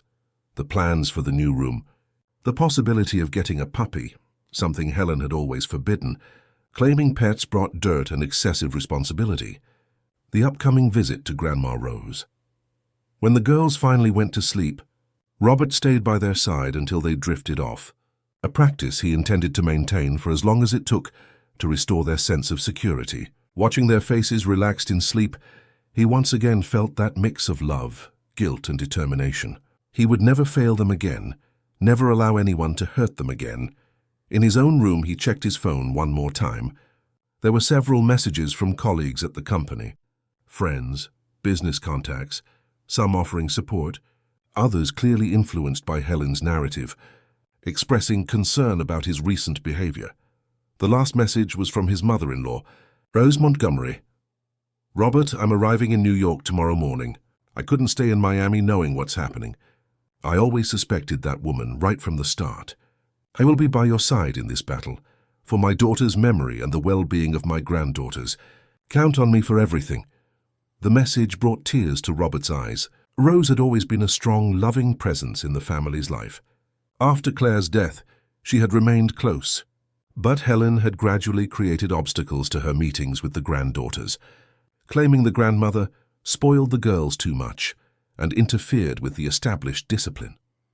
Now, Rose was returning as a powerful ally, not just for the unconditional love she had for her granddaughters, but also for the influence she wielded in the same social circles Helen frequented. Rose Montgomery was a respected figure in New York high society, the widow of an influential diplomat, and herself a retired judge. Her support would be not only emotional, but also strategically invaluable. For the first time since the crisis had exploded, Robert felt a glimmer of genuine hope. They were forming an army of allies, people who knew the truth and would not be intimidated by Helen's tactics. The teacher, Lucy, with her sharp perception and courage to face the system, Marissa Campos from CPS, with her unwavering commitment to child welfare, Maurice, the competent lawyer who was not impressed by power or influence, Mrs. Davies, the silent witness for years who had now found her voice, and now Rose, bringing not only love but also respect and credibility. With that comforting thought, Robert finally allowed himself a moment of rest. The battle had only just begun, and he would need all his strength and mental clarity for the days to come. Across town, in the luxurious flat she had temporarily rented, Helen Miller Ashworth planned her next moves. The magazine interview was just the beginning, a way to establish her narrative publicly before Robert could consolidate his. Her phone rang, displaying the name of Edward Miles, the influential journalist she had kept on her list of useful contacts for years. "Things are going according to plan," he informed her. "The article is generating exactly the buzz we hoped for. 3 TV shows have already reached out for exclusive interviews." "Excellent," Helen replied, her voice controlled and cold. "But remember, no appearing desperate or vengeful. The image must be one of wounded dignity, of genuine concern for the girls." Of course, the journalist agreed. "Speaking of which, I got that information you asked for. Robert has an emergency meeting with the company's board of directors tomorrow at 9 a.m. Apparently, some investors are worried about the stability of the leadership after all this negative exposure." Helen smiled, satisfied. Her plan was working perfectly. Attack Robert on all fronts simultaneously, forcing him to divide his attention between the custody of his daughters, the media battle, and the instability at his company. Overwhelmed, he would inevitably make mistakes, show signs of the emotional instability she had so carefully constructed in her public narrative. "One last thing," Edward added. "I heard that Rose Montgomery is flying back to New York tomorrow. Seems she's going to support her son-in-law in all this." Helen's expression hardened. Rose had always been an obstacle, one of the few people who seemed to see through her carefully constructed facade. "Keep me informed of her movements, and see if you can get a contact at JFK, who can let us know when she lands." After hanging up, Helen poured herself a glass of red wine, contemplating the view of the illuminated city from her temporary flat. She wasn't worried, not really. In her nearly 4 years as Robert Ashworth's wife, she had built a network of contacts and influence that few could match. She knew secrets, weaknesses, vulnerabilities of people in strategic positions, and most importantly, she knew Robert better than he knew himself. She knew exactly how to pressure him, how to make him doubt himself, how to exploit his guilt over Claire's death and his neglect of his daughters. The twins were just pawns on her chessboard, instruments to maintain her privileged position. She had never really cared for them. They were just obligations that came with the advantageous marriage, annoying little beings that needed to be controlled and molded so they wouldn't interfere with her plans. Now, ironically, she would have to feign a maternal love she had never felt, tears for a separation that deep down relieved her of the daily charade of being a devoted stepmother. But Helen was, above all, an excellent actress. She would convince judges, social workers, journalists, and the public of her unconditional love for her stepdaughters. And then, once she had shared custody, she would use the girls as bargaining chips, Robert's main vulnerability, his Achilles heel. Through them she would maintain control over him, over his decisions, over the financial empire she so coveted. The phone vibrated again, this time with a message from her lawyer. Request to extend the protective order has been denied for lack of concrete evidence of threats in environments other than the residence. We can proceed with the plan for tomorrow. Helen smiled, satisfied. As expected, the judge had found no reason to prevent her access to the girls outside the mansion. The plan for the next day, to intercept the twins at school or any other place they frequented, was still viable.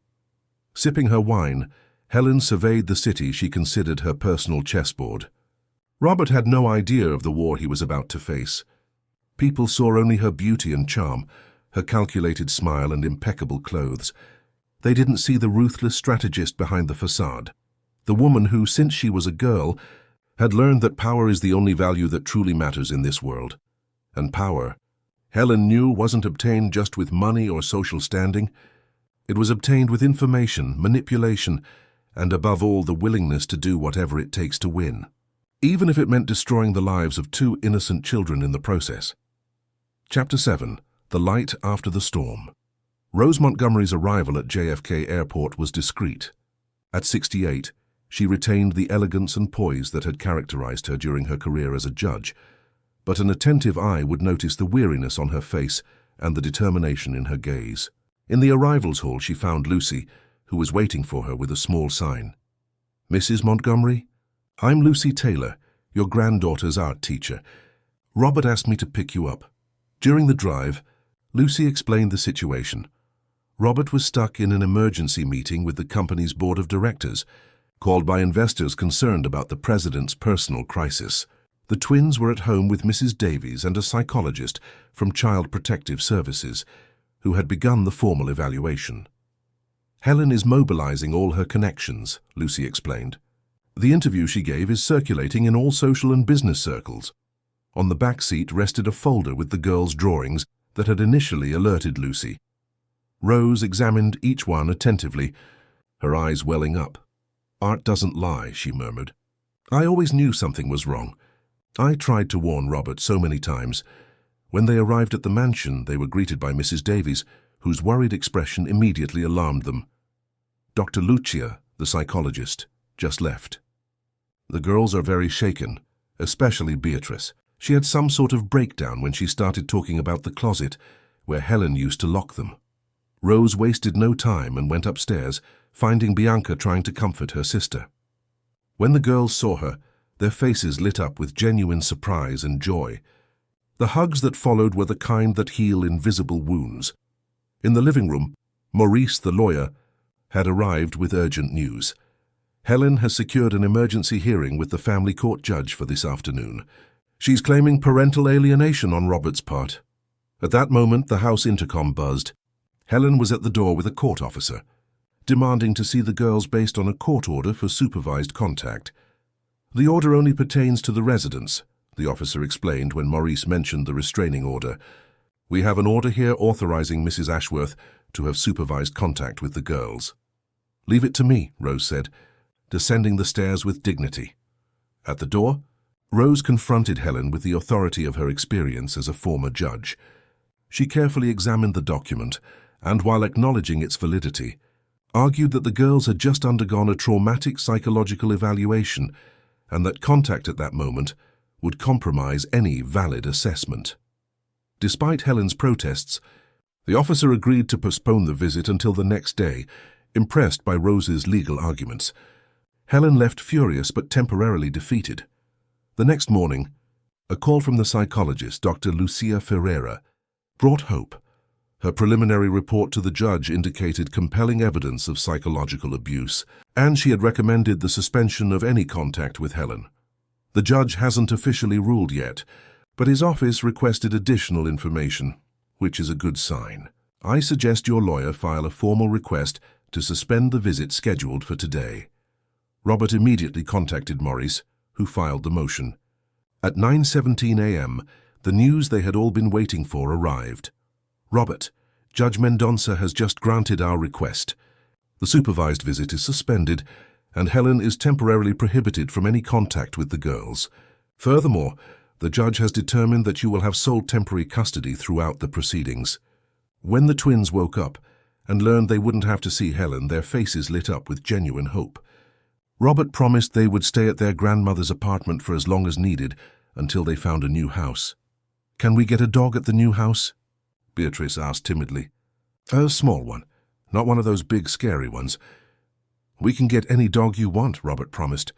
And paint the walls any color you choose, and have shelves full of books. And a piano without teachers who hit your fingers. In the following weeks, the full psychological evaluation of the twins produced a devastating report on Helen's methods. The judge granted Robert full custody, with visitation rights for Helen only after therapy and a psychiatric evaluation, conditions she refused, preferring to remove herself completely. The new house in a quieter neighborhood was everything the girls had dreamed of, smaller than the mansion, but infinitely more welcoming. Each room was decorated according to their individual preferences, connected by a small internal door. In the spacious backyard, a golden retriever puppy named Sunny ran among the fruit trees, while Bianca sketched increasingly luminous landscapes under a jaboticaba tree brought from St. Clair's cottage. Rose, who had initially planned to stay for only a few weeks, extended her stay indefinitely. Lucy became a frequent visitor, suggesting the girls channel their experiences through art as a form of therapy. 6 months later, at the school's first children's art exhibition, Beatrice and Bianca participated with a collaborative piece, a large canvas depicting St. Clair's cottage. With its trees, the serene lake, and in the foreground, a family on a picnic. The figure of Claire hovered gently among the clouds, like a guardian angel. The title was simple but profound, Home is Where We Feel Safe. On the night of the exhibition, watching his daughters explain their work to their classmates with genuine smiles, Robert asked his mother-in-law quietly, "They're going to be okay, aren't they?" Rose smiled, gently squeezing his hand. "They are already okay, Robert. Scars will always remain, of course, but look at them now, they're children again. Children who know they are loved, protected, and valued for their individuality." At that moment, the twins turned and smiled toward their father and grandmother, genuine, luminous smiles, free from the weight of fear. It was Claire's smile, Robert realized, feeling his heart expand. Some battles leave scars, but they do not define who we are. The important thing is not to erase the past, but to build a future where those scars are just reminders of the strength we discovered within ourselves, of the ability to survive and eventually to flourish again.